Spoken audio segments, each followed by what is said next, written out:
ହୋଇ ରହିବୁ ଏବଂ ସେଥିପାଇଁ ସମୟ ଦେବୁ। ସର୍ବପ୍ରଥମେ ଆମେ ଏହି କାର୍ଯ୍ୟ ଆମଠାରୁ ଆରମ୍ଭ କରିବୁ।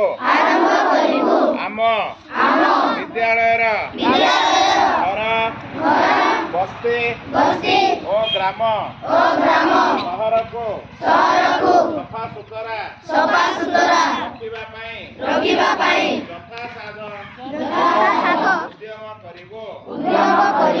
ଆମେ କୌଣସି ସ୍ଥାନ ମଇଳା କରିବୁ ନାହିଁ। ଅପରିଷ୍କାର ସ୍ଥାନକୁ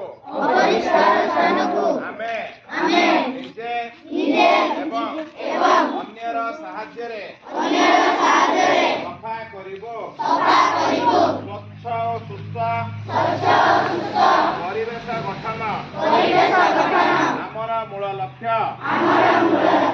ଆମେ ଦୃଢ଼ତାର ସହ କହିପାରୁ କି ସ୍ୱଚ୍ଛତା ପାଇଁ କରୁଥିବା ଆମର ପ୍ରତ୍ୟେକ କାର୍ଯ୍ୟ ସ୍ୱଚ୍ଛ ଭାରତ ଗଠନରେ ସହାୟକ ହେବ।